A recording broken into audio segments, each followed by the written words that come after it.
Hello and welcome to my lecture assignment, or technically my exam to make up for solid principles in Python. My name is Peter Moreno, and I will be showing you what knowledge I have. Of course, we'll be exploring what solid means, why it's important, and I will be showing you some examples in Python that demonstrate each principles. The first thing we'll talk about, what are the solid principles? The first thing I would like to discuss though is what solid means. Solid is an acronym for 5 design principles that helps us to write clean code, manageable code, and scalable object-oriented programming code. These principles also help encourage writing that is more understandable, extendable, and robust, which means that they are just way easier to manage our code with, and of course manage bugs. One of our most infuriating things about almost any programmer. Of course, here you go. Sorry. The the 5 principles here. What solid means is single responsibility, open/closed, list cove substitution, interface segregation, dependency inversion, principles. Each one is a principle. Just to note that, which means single responsibility principle, open closed principle, list cov substitution principle, interface segregation principle, dependency inversion principle.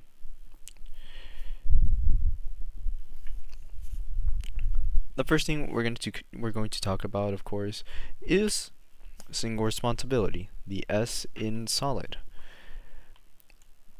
What this implies, or what design principle it implies, is that a class should only have one responsibility, only one reason to change. An example would be right here. Report self data, save to file. Save to file though. Save to file has two. Save to file and format the report. Wait a minute. This is a bad design. The reason why this is a bad design is that report, the parent class, or technically the class, saves and formats the report. This isn't what we're really. Well, you could do this, but of course, it's not encouraged. Because let's say save to file doesn't really work, then format report doesn't work. It increases the chance also for bugs within your code, which is also pretty bad. So it's not very recommended to do this. Instead, report now has report and report saver has there's now 2 classes basically. One formats the report and the other saves the report, or writes the IO file. That's basically what the S in solid principles stand for. Self responsibility. You have to have classes with one responsibility. If not, then you are self-sabotaging yourself, basically.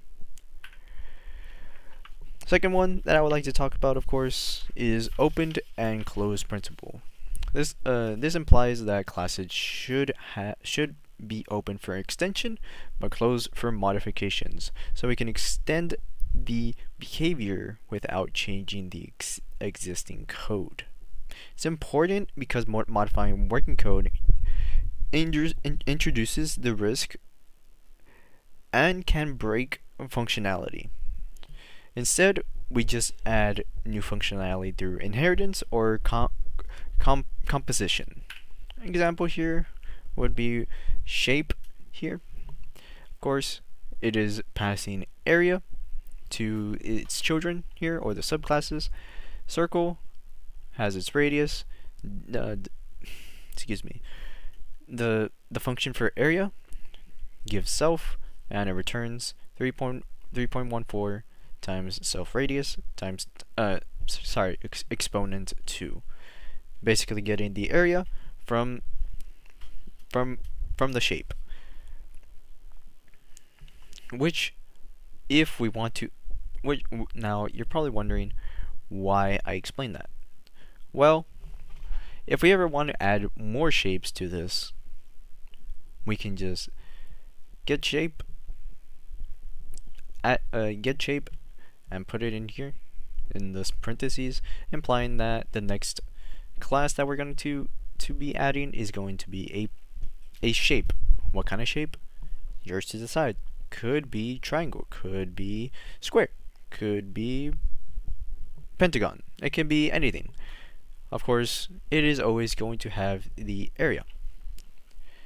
It should always honor, or it should always follow what the parent class is giving the subclasses, such as it should not like find a perimeter. It should not find the what's called shouldn't find circumference.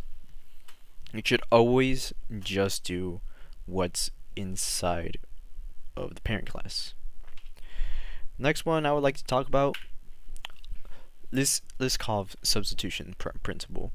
Now, Liskov substitution principle implies that subtypes should be substitutable for their base types. Deprived classes must behave properly when used as base types. Here, if a subclass, basically what it's saying is that if a subclass violates expectations, it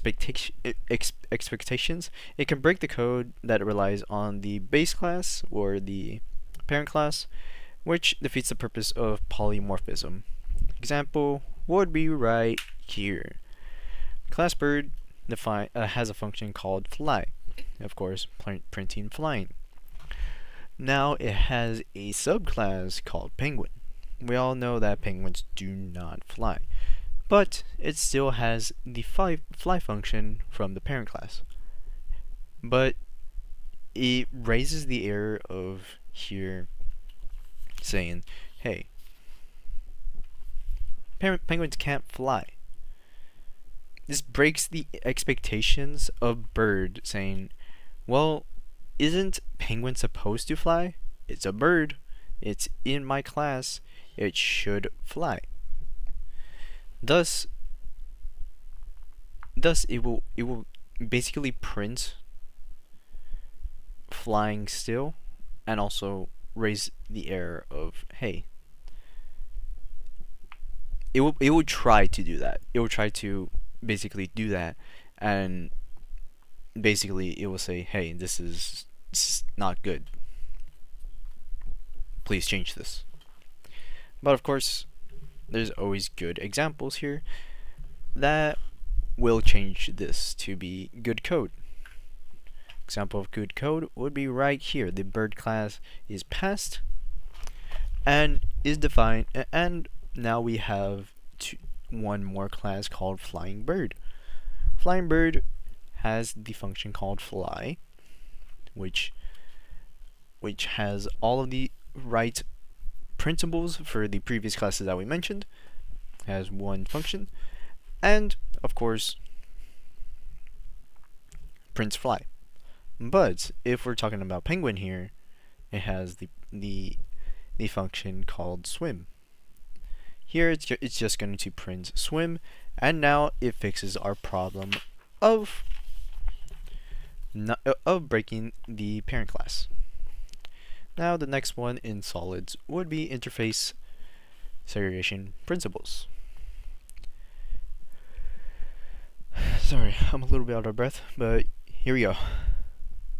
The the interface segregation principle says that classes should not be forced to implement methods it does not use. Instead, it should instead of one big interference, we should use small specific ones that fit particular needs.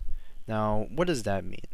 Well, from this example, we can see that we have two classes.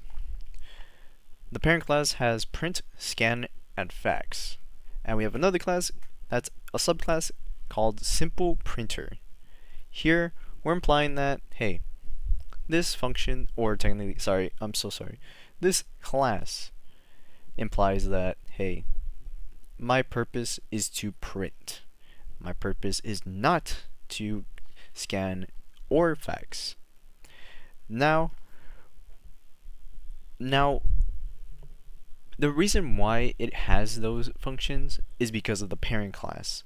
The parent class should not be doing this. Thus, is a bad example of interface segregation principle. But the fix here is easily right here.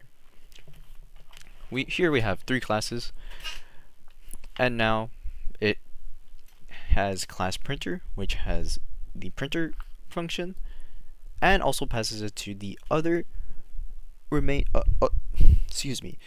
to other subclasses if given the opportunity, and also the scanner class, which scans if given the opportunity, and of course class simple printer. It defines print here, which can let us print what we are. It basically lets us use print without having here print, scan, fax. Here it just has one responsibility: print.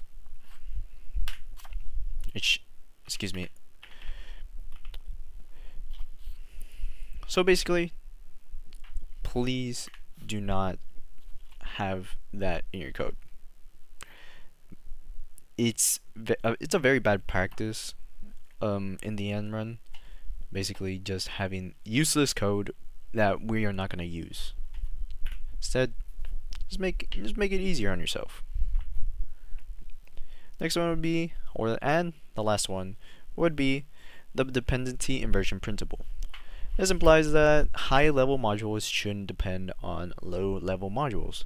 Both should depend on abstractions.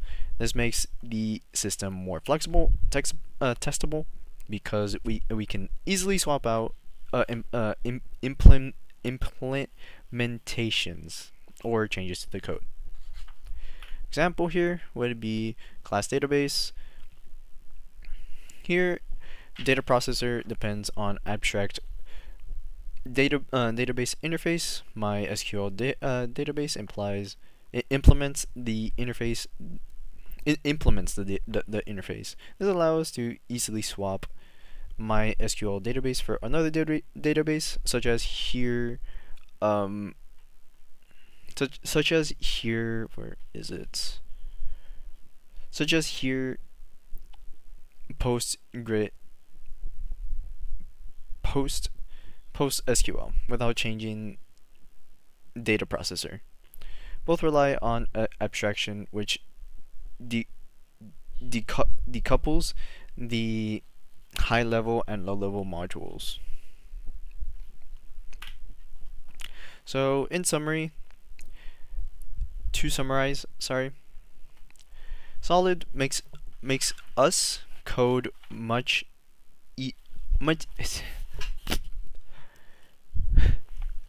Solid makes code much easier to understand, extend, and maintain, or so that we can change in order for no bugs to be here.